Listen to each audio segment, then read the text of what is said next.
지리학적으로 이 나라는 절대 부강해질 수 없다. 세계 최고 권위의 옥스퍼드 교수가 내린 결론이었습니다. 국토의 70%가 산, 쓸만한 자원 제로. 주변엔 세계 최강의 강대국들이 둘러싼 사면 초가의 땅. 실제로 수천 년 전 경쟁에서 밀려난 이들이 겨우 도망쳐 정착한 척박한 곳이었습니다. 그런데 지금 전 세계가 이 나라 때문에 발칵 뒤집혔습니다. 기술이면 기술, 문화면 문화, 전 세계 1위를 싹쓸이하며 지구를 움직이고 있기 때문이죠. 결국 학자는 30년 평생 쌓아온 공식을 쓰레기통에 던지며 탄식했습니다. 이 땅은 내 지식이 통하지 않는 유일한 예외다. 지리학의 법칙마저 비웃으며 세계를 지배해버린 기적의 주인공, 그 위대한 나라 대한민국입니다. 강대국 틈바구니에서 가장 독하고 위대하게 살아남은 한국인들의 소름 돋는 역사적 진실. 지금 바로 그 장엄한 스토리를 공개합니다. 시작 전 구독과 좋아요 한번 눌러주시면 영상 제작에 큰 힘이 됩니다. 감동이방 오늘의 이야기 시작하겠습니다. 지도를 오래 들여다보면 이상한 게 보이기 시작합니다. 숫자가 맞지 않는 나라. 조건은 최악인데 결과는 정반대인 나라. 저는 30년간 지형과 문명의 상관관계를 연구해왔지만 한반도 앞에서만큼은 제 공식이 통하지 않았습니다. 안녕하세요. 저는 제임스 윗필드입니다. 옥스퍼드 대학교 지리학과에서 문명 지리학을 가르치고 있습니다. 2019년 가을이었습니다. 저는 동아시아 문명권의 지형 조건과 경제 성취 간의 상관관계를 분석하는 프로젝트를 진행 중이었어요. 수십 개 나라의 데이터를 하나씩 펼쳐놓고 있었는데 한국 파일을 열었을 때 손이 멈췄습니다. 숫자들이 맞지 않았어요. 국토의 70%가 산지입니다. 경작 가능한 평야는 전체 면적의 20%가 채 안 돼요. 지하 자원은 주요 산업국과 비교하면 사실상 빈국 수준입니다. 방은 있지만 경사가 너무 급해서 대규모 물류에 쓰기가 어렵고요. 반도라는 지형은 바다로 나갈 수 있다는 장점이 있지만 역사적으로는 주변 강대국의 침략 통로가 되기도 했습니다. 지리학자의 눈으로 보면 이 조건은 하나의 결론을 가리킵니다. 강해지기 어렵다. 역사적으로도 구조적으로도. 그런데 옆 페이지를 넘겼습니다. 반도체 글로벌 시장 점유율 1위. 세계 최대 규모의 조선 산업. 원조를 받던 나라에서 원조를 주는 나라로 올라선 유일한 사례. 전 세계 젊은이들이 따라 부르는 노래와 줄 서서 보는 드라마. 저는 이런 나라를 30년 연구 인생에서 단 한 번도 본 적이 없었습니다. 조건은 최하인데 결과는 최산이에요. 이게 말이 됩니까? 지리학에는 오래된 원칙이 있습니다. 땅이 사람을 만든다는 겁니다. 넓은 평야가 있으면 농업 생산성이 올라가고 잉여 식량이 생기고 그 잉여가 문명을 만들어요. 강이 길고 완만하면 교역이 활발해지고 도시가 생기고 제국이 섭니다. 메소포타미아가 그랬고 황하 문명이 그랬고 나일강이 그랬습니다. 제가 30년간 들여다본 문명들이 전부 이 원칙 안에서 움직였어요. 한반도는 그 원칙 밖에 있었습니다. 저는 파일을 덮었습니다. 그리고 처음부터 다시 펼쳤어요. 숫자는 바뀌지 않았습니다. 산지 70%, 평야 20% 미만, 자원 빈국, 급경사 하천. 그 숫자 옆에 나란히 놓인 경제지표와 기술 수준은 여전히 설명이 되지 않았습니다. 저는 그때 결심했습니다.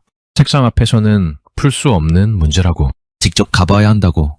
서울행 비행기 안에서 제가 아는 한반도를 머릿속으로 다시 정리했습니다. 면적은 한반도 전체 기준 약 22만 제곱킬로미터.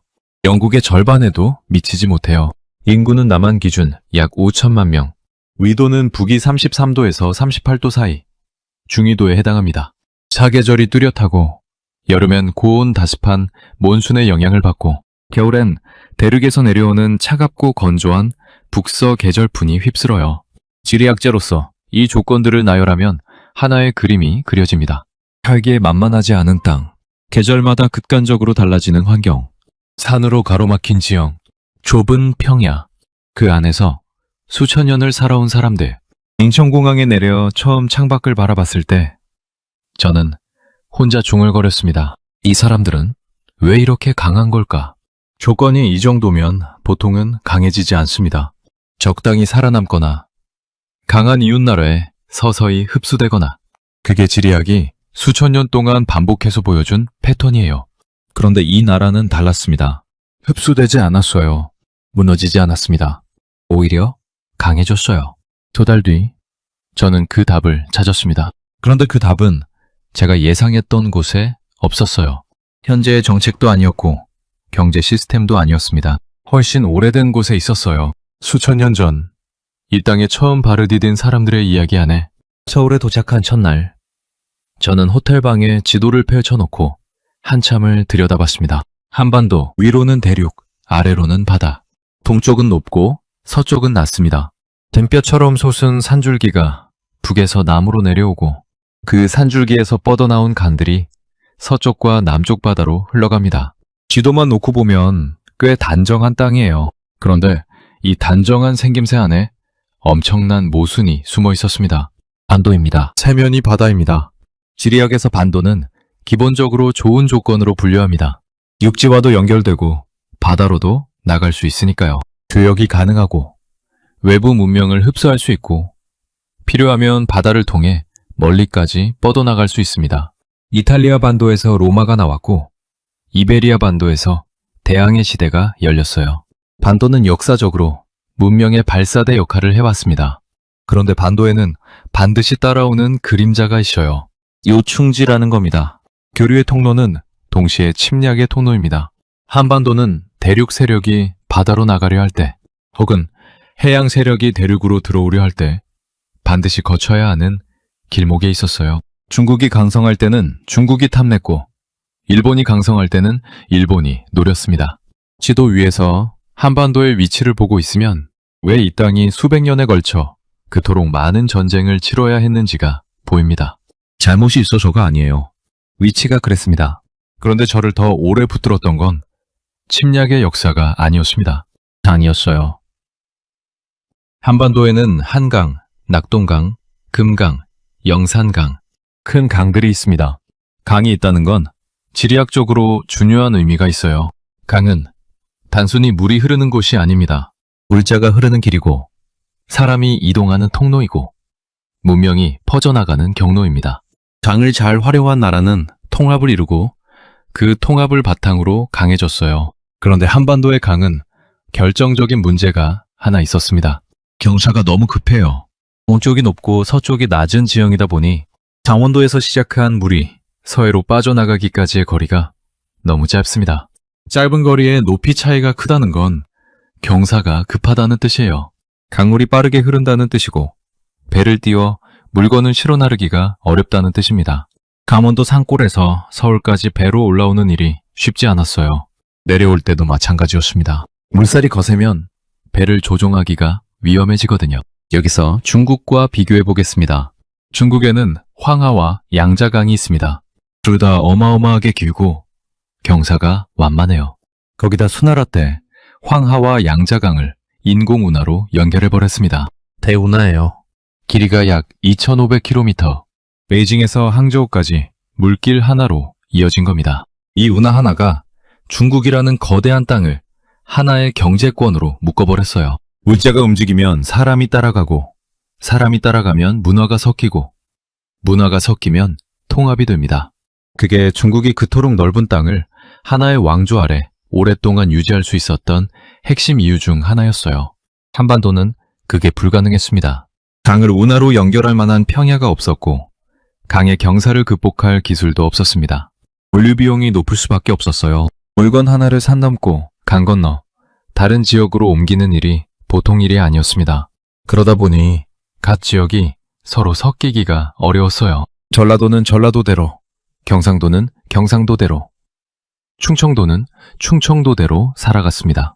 강원도는 그 산 안에서 따로 또 같이 살아갔고요. 분절입니다. 지형이 만들어낸 분절이에요. 누가 의도한 게 아닙니다. 산이 높고 강이 급하다 보니 자연스럽게 지역이 나뉘었고, 지역이 나뉘다 보니 사람들이 섞이지 않았고, 섞이지 않다 보니 각 지역의 색깔이 뚜렷해졌습니다. 한국 사람들이 유독 지역 정서와 공동체 의식이 강한 이유가 여기 있어요. 이게 성격의 문제가 아닙니다. 지형의 문제였습니다. 그런데 흥미로운 역설이 하나 있어요. 교통이 어렵고 지역이 분절돼 있다는 건 외부에서 쳐들어올 때도 마찬가지라는 겁니다. 한 지역을 점령했다고 해서 나머지가 자동으로 무너지지 않아요. 산 하나 넘으면 또 다른 세계가 펼쳐지고 그 안에서 사람들이 버티고 있습니다. 역사 속에서 수많은 외세가 한반도를 침략했지만 끝내 완전히 흡수하지 못한 이유 중 하나가 바로 이 분절된 지형이었어요. 지키기 어려운 땅은 빼앗기도 어려운 땅이었습니다. 한반도는 그런 곳이었습니다. 열려 있어서 당하고 막혀 있어서 버텼습니다. 연결돼 있어서 문명을 받아들이고 분절돼 있어서 정체성을 지켰어요. 한반도라는 땅은 장점과 단점이 따로 존재하는 게 아니었습니다.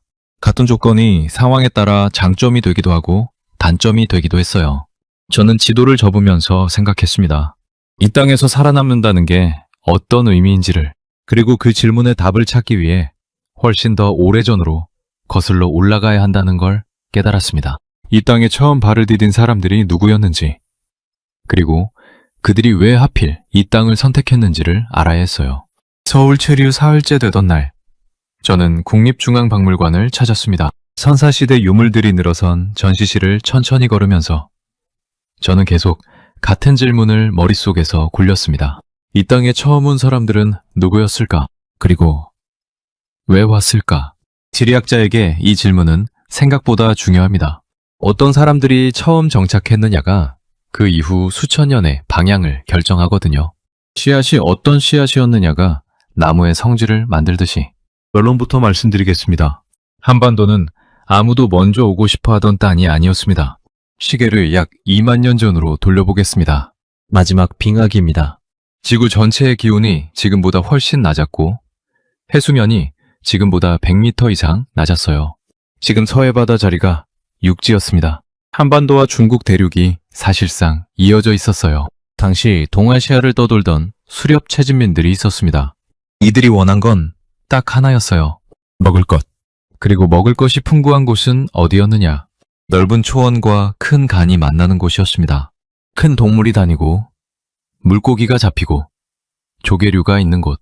화가가 흐르는 중국 대평원이 바로 그런 곳이었어요. 한반도는요, 산지였습니다. 그것도 빙하기였으니 지금보다 더 춥고 더 험했어요. 수렵 채집민들이 굳이 이 험한 산악 지형으로 들어오려 하지 않았습니다. 황하평원으로 가면 되는데 왜 산을 넘겠습니까? 그러면 한반도는 그냥 비어 있었느냐? 그렇지는 않았어요. 전쟁에서 밀린 사람들이 그러왔습니다. 좋은 땅을 차지하려는 경쟁에서 밀려난 집단들이 어쩔 수 없이 한반도 쪽으로 내려왔어요. 선택이 아니었습니다. 밀려난 겁니다. 그 사람들이 이 험한 산악 지형에서 살아남아야 했어요. 약 10,000년 전, 날씨가 따뜻해지기 시작했습니다. 빙하기가 끝나고 지금 우리가 사는 간빙기, 홀로세가 시작된 거예요. 기온이 올라가면서 동아시아 지역에서 농경이 시작됩니다. 중국 지역에서 기장과 벼를 키우기 시작했어요. 그런데 약 5,000년 전부터 기후가 다시 나빠지기 시작했습니다. 온도가 떨어지고 건조해졌어요. 추워지면 건조해지는 건 당연한 이치입니다. 대기 중 수증기가 줄어드니 강수량이 감소하고 농사 짓기가 어려워졌습니다. 요동과 만주 일대에서 농경을 하던 사람들이 압박을 받기 시작했어요. 이 사람들이 어디로 향했을까요? 남쪽이었습니다. 따뜻한 곳, 먹을 것이 있는 곳을 찾아 이동했어요. 이번에도 마찬가지였습니다. 가장 가고 싶었던 곳은 황하 일대의 넓은 평야였어요. 그런데 거기는 이미 사람들이 가득 찼습니다. 전쟁이 너무 심했어요. 결국 일부가 한반도로 내려왔습니다. 황하 평야에서 경쟁에 밀린 사람들이었습니다. 혹은 기후변화를 남보다 먼저 읽고 미리 움직인 사람들이었어요. 어떤 이유든 공통점이 하나 있었습니다. 원래 있던 자리를 박차고 낯선 땅으로 이동했다는 것, 기득권을 포기했다는 것, 불확실한 미래를 선택했다는 것. 이건 보통 사람이 하는 선택이 아닙니다. 안정된 자리를 버리고 험한 길을 택한다는 건 두 가지 중 하나예요. 정말 절박하거나 아니면 정말 진취적이거나. 한반도로 내려온 사람들 중에는 두 부류가 다 있었을 겁니다. 경쟁에서 밀려 어쩔 수 없이 온 사람들, 그리고 변화를 읽고 먼저 움직인 사람들. 그런데 한반도에 도착하고 나서가 진짜 문제였습니다. 국토의 70%가 산지예요. 경작할 수 있는 평야가 좁습니다. 겨울엔 혹독하게 춥고 여름엔 태풍과 장마가 몰아칩니다. 황하평야에서 밀려 내려왔더니 기다리는 건 험한 산과 좁은 땅이었어요. 그럼에도 살아야 했습니다. 돌아갈 곳도 없었고 달리 선택지도 없었어요. 근면할 수밖에 없었습니다. 성실할 수밖에 없었어요. 조금이라도 게으르면 굶었습니다. 조금이라도 방심하면 겨울을 넘기지 못했어요. 죽은 땅에서 최대한 많은 걸 끌어내야 했고 예측하기 어려운 날씨에 맞서 매년 새로운 방법을 찾아야 했습니다. 그 과정이 수백 년, 수천 년 반복됐어요. 그게 사람을 바꿉니다. 한 세대가 아닙니다. 수십 세대에 걸쳐 이 땅에서 살아남은 사람들의 후손이 지금의 한국인입니다. 살아남기 위해 부지런했던 사람들의 자손이에요. 절박함이 DNA에 새겨졌다고 표현하면 과장일 수 있지만 수천 년의 환경이 사람의 성향을 만든다는 건 지리학이 반복해서 증명해온 사실입니다. 저는 박물관에 나오면서 생각했습니다. 이 사람들이 처음부터 강했던 게 아니었구나. 강해질 수밖에 없는 환경에 놓였던 거구나. 아무도 원하지 않던 땅에서 아무도 기대하지 않았던 방식으로 살아남은 사람들.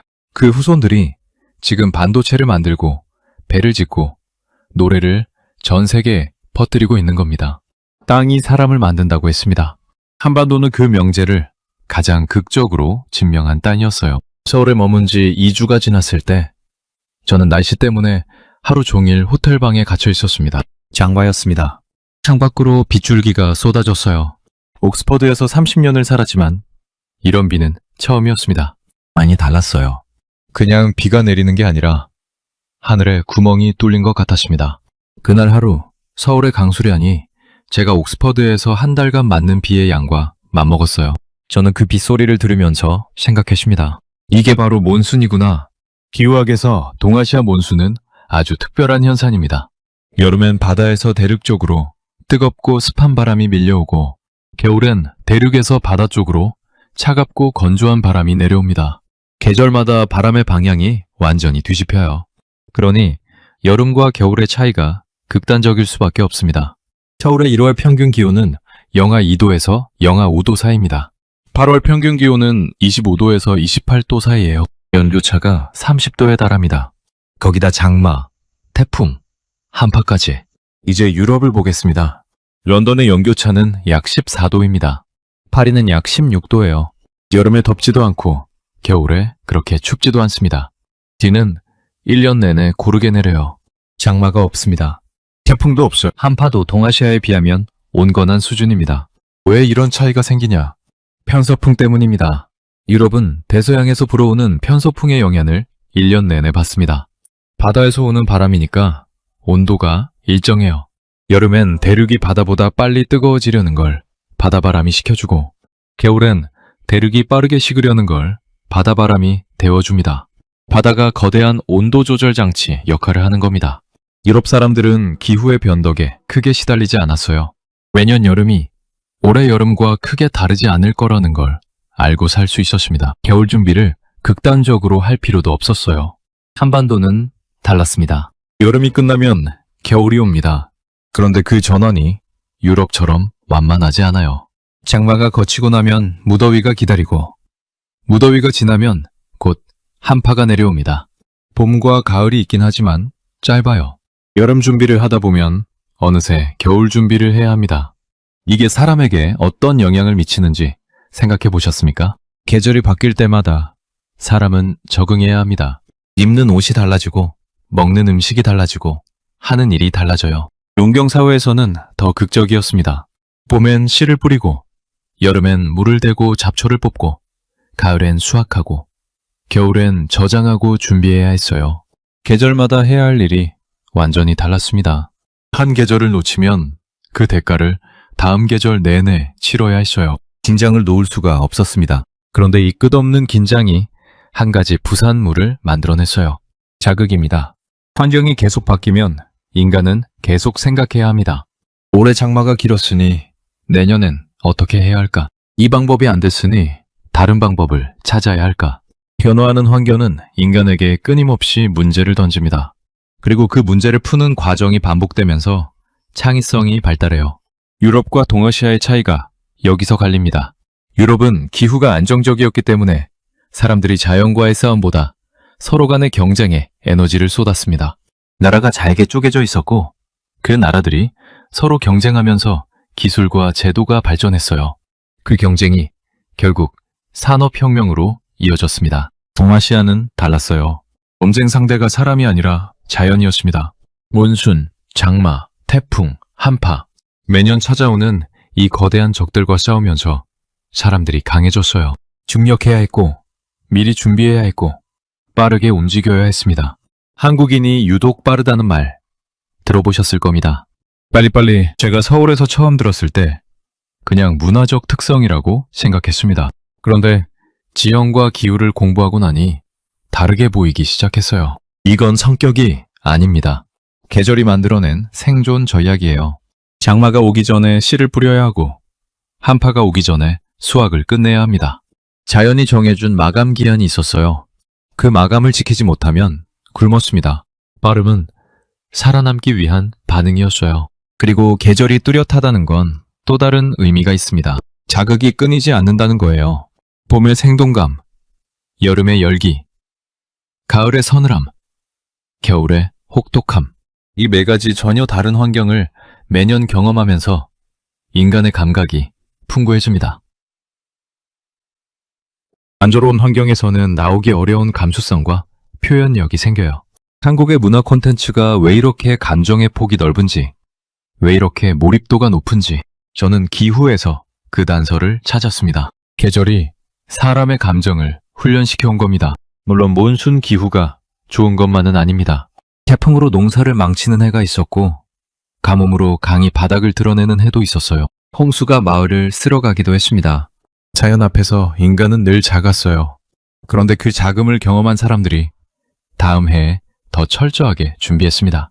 더 높은 곳에 집을 지었고 더 오래 버틸 식량을 저장했고 더 튼튼한 둑을 쌓았어요. 실패가 학습이 됐습니다. 그 학습이 수천 년 쌓였어요. 저는 장마 빗소리를 들으면서 창밖을 바라봤습니다. 서울 사람들은 그 빗 속에서도 움직이고 있었습니다. 우산을 쓰고 비옷을 입고 발걸음을 재촉하면서 비가 오면 멈추는 게 아니라 비에 맞춰 방법을 바꾸는 사람들이었어요. 온순이 만든 사람들이었습니다. 서울 체를 3주째 저는 한 가지 이상한 점을 발견했습니다. 한국 부모들과 대화를 나눌 때마다 반복해서 나오는 단어가 있었어요. 의대, 로스쿨. 처음엔 그냥 교육열이 높은 나라구나 싶었습니다. 그런데 횟수가 쌓이면서 이게 단순한 교육열의 문제가 아니라는 생각이 들었어요. 패턴이 너무 뚜렷했습니다. 왜 하필 의대와 로스쿨인가? 저는 그 질문을 붙들고 앉았습니다. 의학과 법학은 실용학문입니다. 당장 먹고 사는 문제와 직결되는 분야예요. 기초과학이나 인문학처럼 결과가 나오기까지 오래 기다려야 하는 학문이 아닙니다. 배우면 쓸 수 있고 쓰면 바로 돈이 되는 분야예요. 이 나라 사람들은 본능적으로 실용적인 것을 향해 움직이고 있었습니다. 그런데 이 패턴, 저는 다른 나라에서도 본 적이 있었어요. 미국입니다. 미국은 의대와 로스쿨이 가장 인기 있는 나라 중 하나입니다. 최상위권 학생들이 몰리는 곳이 의과대학과 법학대학원이에요. 미국 사람들도 유럽과 비교하면 훨씬 실용적입니다. 철학이나 순수 예술보다 바로 써먹을 수 있는 것을 선호해요. 한국과 미국, 언어도 다르고 역사도 다르고 문화도 다릅니다. 그런데 왜 이렇게 비슷한 패턴이 나오는 걸까요? 저는 두 나라의 공통점을 찾기 시작했습니다. 그리고 하나를 발견했어요. 이주민입니다. 미국을 처음 세운 사람들이 누구입니까? 유럽에서 건너온 이민자들이에요. 종교적 박해를 피해온 사람들, 가난을 벗어나려던 사람들, 새로운 기회를 찾아 대서양을 건넌 사람들입니다. 안정된 자리를 버리고 불확실한 미래를 선택한 사람들이었어요. 그 선택 자체가 이미 보통 사람과 다른 기질을 전제로 합니다. 절박하거나 진취적이거나 한반도로 내려온 사람들과 구조가 똑같습니다. 수천 년 전 만주와 요동에서 경쟁에 밀려 남아한 사람들. 기후가 나빠지자 황하 평야를 향해 움직였지만 그마저도 여의치 않아 한반도로 밀려 내려온 사람들. 원래 있던 자리에서 뿌리를 뽑고 낯선 땅으로 이동한 사람들이었어요. 미국 이민자들과 출발점이 다를 뿐 본질은 같았습니다. 기득권을 포기하고 이동한다는 건 결코 쉬운 선택이 아닙니다. 익숙한 것을 버리고 낯선 것을 향해 간다는 건 두려움을 감수하는 일이에요. 그 두려움을 감수할 수 있는 사람은 두 종류입니다. 너무 절박해서 달리 선택지가 없거나 아니면 변화를 기회로 읽을 줄 아는 사람이거나 한반도로 내려온 사람들 중에는 이 두 부류가 섞여 있었을 겁니다. 그리고 두 부류 모두 한 가지 공통점이 있었어요. 살아남기 위해 최선을 다했다는 겁니다. 좁은 땅, 험한 산, 혹독한 겨울. 이 조건에서 게으른 사람은 살아남지 못했습니다. 비효율적인 사람은 도태됐어요. 살아남은 사람들은 부지런했고 실용적이었고 빠르게 움직였습니다. 그 사람들의 후손이 지금의 한국인이에요. 여기서 한 가지 흥미로운 이야기를 더 해야겠습니다. 지리학자들 사이에서 보수와 진보의 기원을 설명할 때 쓰는 비유가 있습니다. 산 하나를 두고 두 종류의 사람이 있다고 상상해 보세요. 한쪽은 저 산 너머에 새로운 세계가 있을 거라며 넘어가려 합니다. 한쪽은 지금 여기가 충분히 살만하니 이 안에서 더 잘 가꾸자고 합니다. 전자가 진취적 기질, 후자가 보수적 기질입니다. 그런데 한반도로 내려온 사람들을 생각해 보세요. 이들은 산을 넘은 사람들입니다. 원래 있던 자리에서 이동한 사람들이에요. 구조적으로 진취적 기질을 가진 사람들이 더 많이 이 땅으로 왔을 가능성이 높습니다. 변화를 두려워하지 않는 사람들, 새로운 환경에 빠르게 적응하는 사람들이 살아남았고 그 유전자가 이어져 왔어요.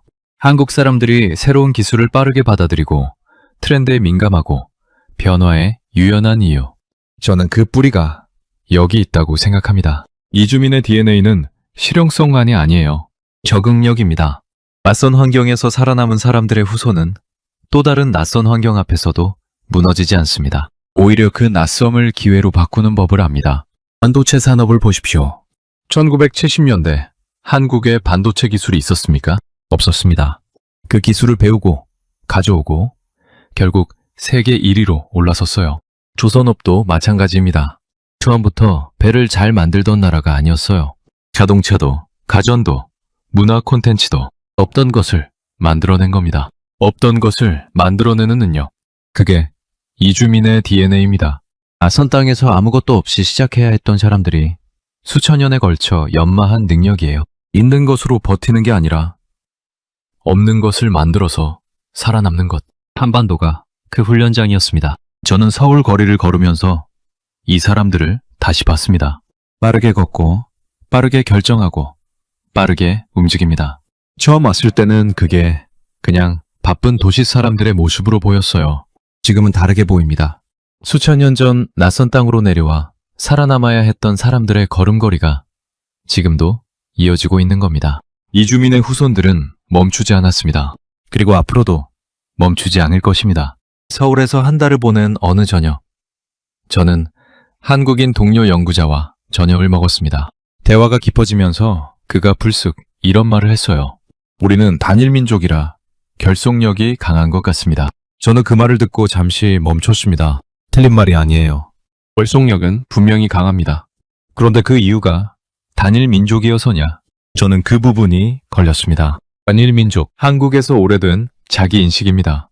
그런데 지리학자의 눈으로 그리고 유전학 데이터를 들여다보면 이 개념은 생각보다 훨씬 복잡한 이야기를 품고 있습니다. 앞서 살펴봤듯이 한반도로 내려온 사람들은 한 뿌리에서 온 집단이 아니었습니다. 빙하기 이후 수만 년에 걸쳐 만주, 요동, 시베리아 일대에서 여러 경로로 이동해온 사람들이었어요. 수렵 채집민이 먼저 들어왔고 기후변화로 밀려내려온 농경민이 뒤따랐습니다. 그 과정에서 섞이고 또 섞이고 또 섞였어요. 아니란 시작점이 없었습니다. 유전학 연구들이 이를 뒷받침합니다. 현재 한국인의 유전자를 분석해보면 동북아시아 전반의 유전적 특성이 복합적으로 나타나요. 한 집단의 순수한 후손이 아니라 여러 집단이 오랜 시간에 걸쳐 뒤섞인 결과물입니다. 그렇다면 단일민족이라는 인식은 어디서 왔을까요? 삼국시대입니다. 고구려, 백제, 신라가 정립되면서 한반도에 국경이라는 개념이 생겼습니다. 국경이 생기면 이동이 제한되어 북쪽에서 새로운 집단이 대규모로 유입되는 일이 급격히 줄었습니다. 기원 후 400년 무렵부터는 한반도 안에서 서로 섞이는 일은 있었지만 외부에서 대규모 집단이 새로 들어오는 일은 거의 없었어요. 그때부터 약 1600년입니다. 1600년 동안 비슷한 환경에서 비슷한 언어로 비슷한 문화를 공유하며 살아왔어요. 유전적으로도 점차 균질해졌습니다. 그러니 단일 민족이라는 느낌이 드는 건 어떤 의미에서는 맞습니다.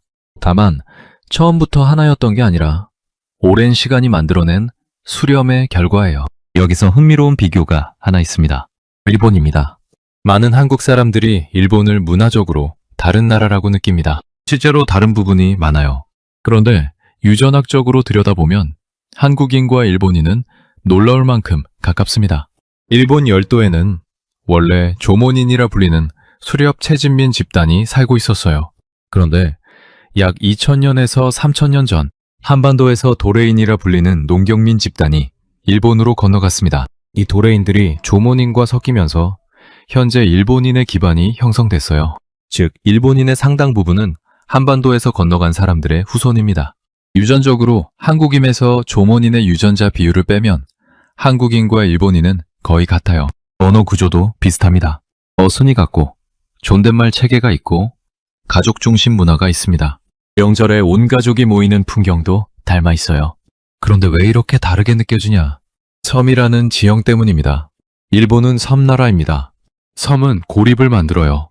한반도와 분리된 환경에서 수천 년을 살다 보니 독자적인 문화가 깊게 발달했습니다. 같은 뿌리에서 출발했지만 전혀 다른 환경이 전혀 다른 색깔을 만들어낸 거예요. 지형이 문화를 갈라놓은 겁니다.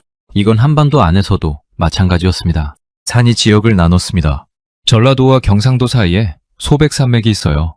충청도와 경상도 사이에도 산줄기가 가로막고 있습니다. 강원도는 태백산맥으로 동서가 나뉘어요. 교통이 발달하기 전 이 산들은 단순한 지형이 아니었습니다. 연계였어요. 연계가 생기면 그 안에서 공동체가 만들어집니다. 같은 산 안에서, 같은 강유역에서, 같은 평야를 공유하며 살아간 사람들끼리 유대가 생겼어요. 혼인도 그 안에서 이루어졌습니다. 언어도 조금씩 달라졌어요. 음식도 달라지고 기질도 조금씩 달라졌습니다. 전라도 사람, 경상도 사람, 충청도 사람이 각각 다른 색깔을 갖게 된 건 성격 차이가 아니에요. 산이 만들어낸 지리적 분절의 결과입니다. 그리고 그 분절이 지연과 혈연 문화를 만들었어요. 좁은 공동체 안에서 오래 살면 그 안의 사람들이 전부 아는 사람이 됩니다.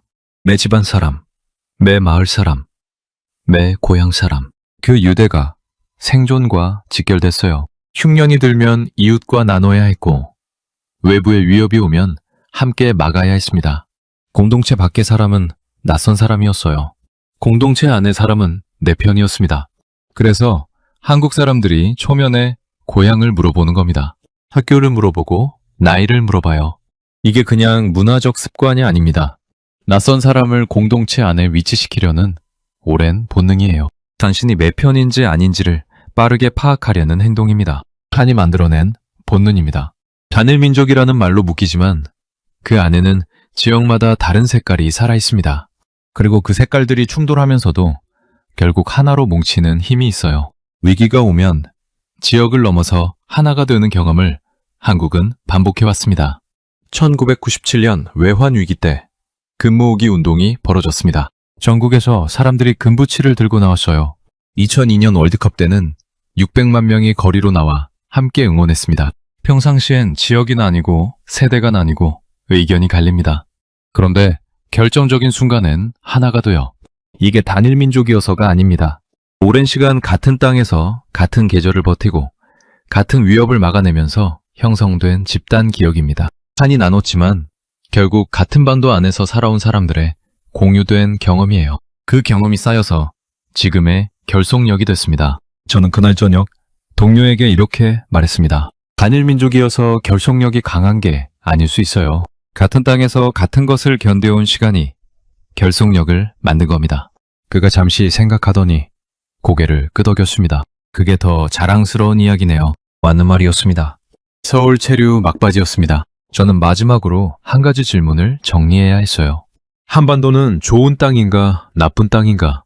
30년 연구 인생에서 저는 이 질문을 수십 개 나라에 던져봤습니다. 그런데 한반도만큼 대답하기 까다로운 곳이 없었어요. 좋다고 하기엔 조건이 너무 박하고 나쁘다고 하기엔 결과가 너무 좋습니다. 저는 결국 질문 자체를 바꿔야 한다는 결론에 도달했습니다. 좋은 땅과 나쁜 땅의 기준이 뭐냐? 살기 편한 땅이 좋은 땅인가? 그렇다면 지리학의 역사는 그 반대를 가리킵니다. 적도 근처 저 위도 지역을 한번 보겠습니다. 1년 내내 따뜻합니다.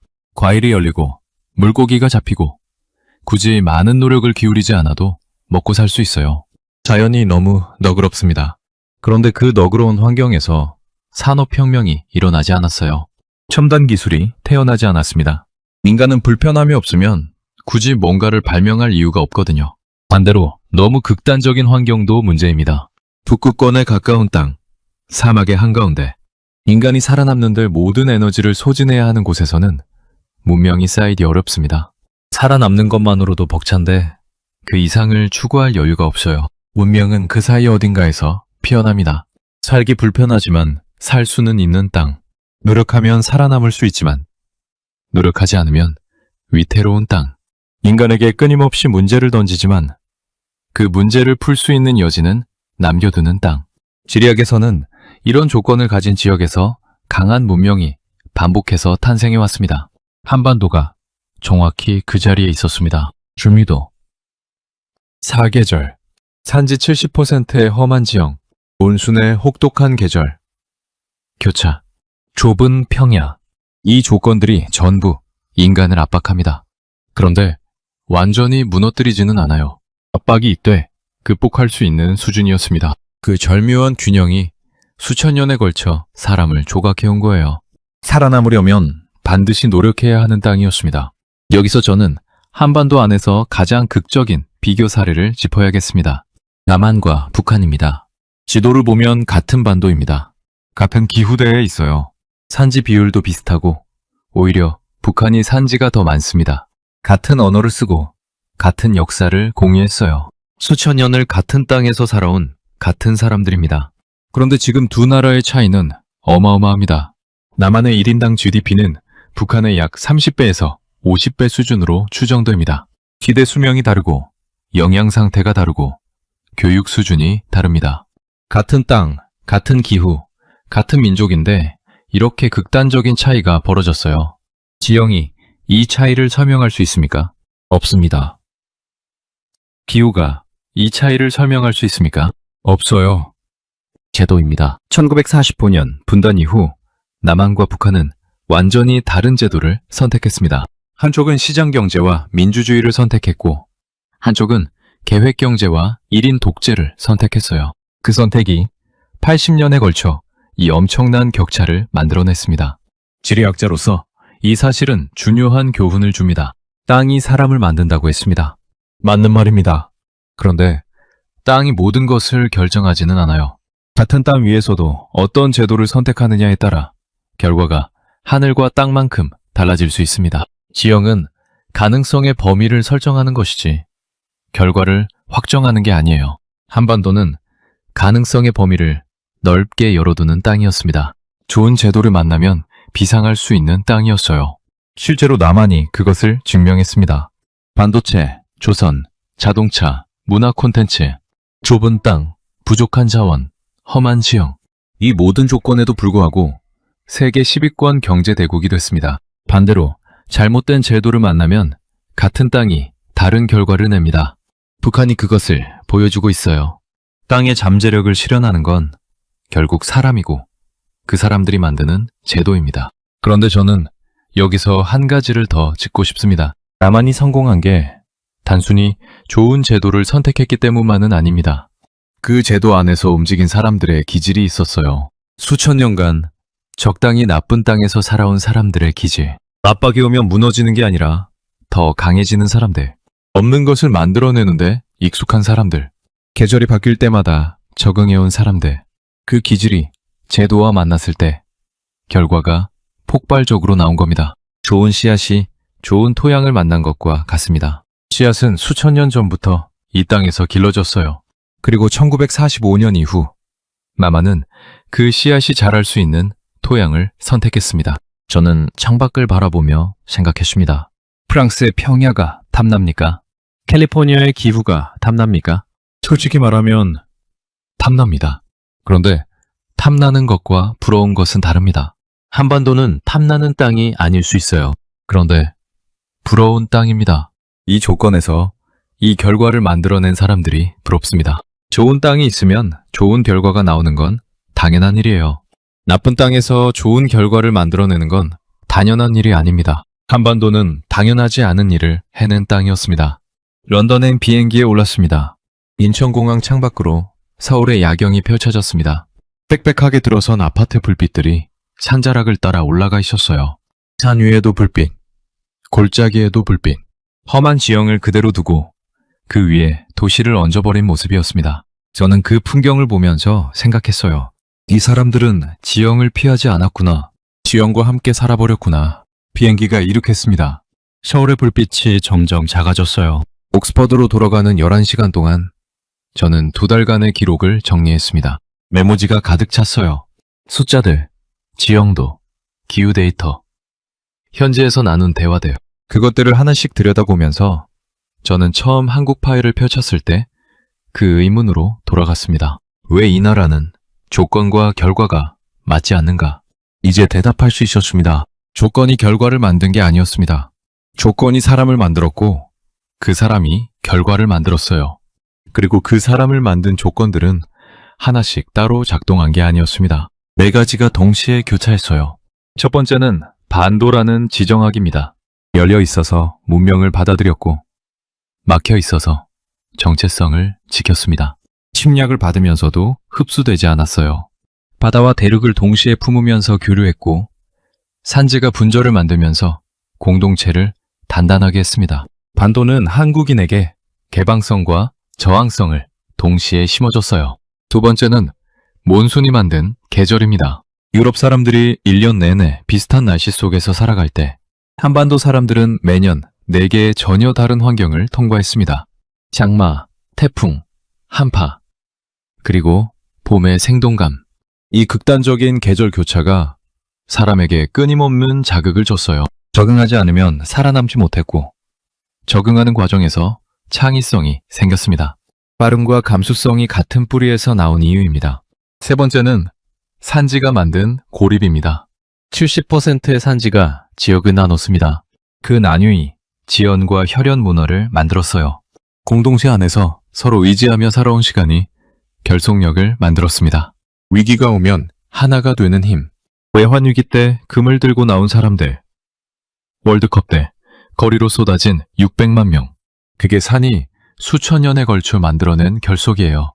네 번째는 이주민의 절박함입니다. 아무도 원하지 않던 땅으로 내려온 사람들이었습니다.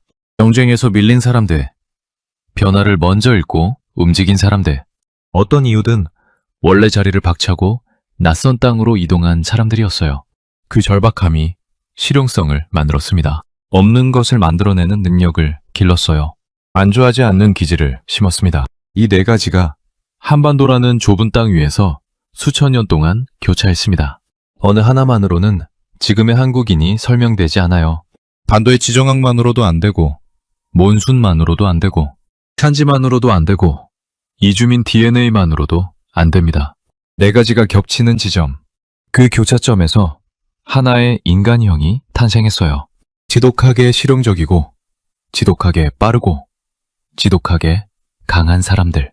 기가 세다는 표현을 서울에서 처음 들었을 때 저는 그냥 흥미로운 표현이라고 생각했습니다. 그런데 이제는 다르게 들립니다. 기가 세다는 건 그냥 고집이 세다는 뜻이 아니에요. 쉽게 꺾이지 않는다는 뜻입니다. 압박을 받아도 무너지지 않는다는 뜻이에요. 그 기질이 어디서 왔는지 저는 이제 압니다. 수천 년이 만든 겁니다. 옥스퍼드로 돌아온 첫 주, 저는 동료들과 세미나를 가졌습니다. 제가 지난 2달간 발견한 것들을 발표했어요. 슬라이드에 한반도 지형도를 띄워놓고 시작했습니다. 산지 70%, 조금 평야, 급경사 하천, 몬순 기후. 조건만 보면 변방 소국이어야 하는 나라. 그런데 다음 슬라이드를 넘겼습니다. 반도체 세계 1위, 조선 세계 1위, 원조 수혜국에서 원조 공여국으로 전 세계 젊은이들이 따라 부르는 노래와 줄 서서 보는 드라마. 세미나실이 잠시 조용해졌어요. 한 동료가 물었습니다. 어떻게 설명합니까? 저는 잠깐 생각하다가 이렇게 답했어요. 땅이 사람을 만들었는데 그 땅이 절묘하게 불편했습니다. 웃음이 나왔지만 틀린 말이 아니었어요. 너무 좋은 땅은 사람을 나태하게 만듭니다. 너무 나쁜 땅은 사람을 무너뜨려요. 한반도는 그 사이 어딘가에 있었습니다. 살아남으려면 반드시 노력해야 하는 땅, 포기하면 죽고 버티면 사는 땅. 그 절묘한 불편함이 수천 년에 걸쳐 하나의 인간형을 조각해냈습니다. 세미나가 끝나고 동료 하나가 남았습니다. 독일 출신의 경제지리학자였어요. 그가 말했습니다. 당신이 발표한 내용을 들으면서 한 가지 생각이 들었어요. 한국인들은 자신들이 왜 강한지 알고 있습니까? 저는 잠시 생각했습니다. 서울에서 만났던 사람들의 얼굴이 떠올랐어요. 빠르게 걷던 사람들, 빗속에서도 멈추지 않던 사람들, 험한 산자락에 도시를 얹어버린 사람들. 그들 중 누구도 제게 우리가 이래서 강하다고 설명하지 않았습니다. 그냥 그렇게 살고 있었어요. 저는 동료에게 이렇게 답했습니다. 모르는 것 같습니다. 그냥 원래 그런 사람들인 줄 아는 것 같아요. 그런데 그게 더 대단한 겁니다. 강해지려고 노력한 게 아니라 살아남으려고 노력했더니 강해진 거니까요. 그가 고개를 끄덕였습니다. 저는 연구실로 돌아와 책상 위에 한반도 지형도를 펼쳐놓았습니다. 처음 이 지도를 봤을 때 제 공식이 통하지 않는다고 생각했어요. 이제는 압니다. 제 공식이 틀린 게 아니었습니다. 한반도가 제 공식보다 훨씬 복잡한 방식으로 작동하고 있었던 거예요. 땅이 사람을 만든다. 맞는 말입니다. 그런데 한반도는 거기서 한 걸음 더 나아갔습니다. 땅이 사람을 만들었고 그 사람이 땅의 한계를 넘어섰습니다. 그게 제가 2달간 한반도에서 발견한 것이었어요. 지도 위에 작은 나라, 그 안에 담긴 이야기는 작지 않았습니다. 여러분, 오늘의 이야기는 여기까지입니다. 산지 70%, 조금 평야, 아무도 원하지 않던 땅. 그런데 그 땅이 지금 세계에서 가장 강인한 사람들을 만들어냈습니다. 조건이 나빴던 게 아니에요. 조건이 사람을 조각한 겁니다. 여러분은 그 조각의 결과물입니다. 수천 년이 빚어낸 사람들이에요. 지금까지 감동요방이었습니다. 댓글에 역시 대한민국 한마디만 남겨주세요. 여러분의 생각이 궁금합니다. 긴 영상 끝까지 시청해주셔서 감사합니다.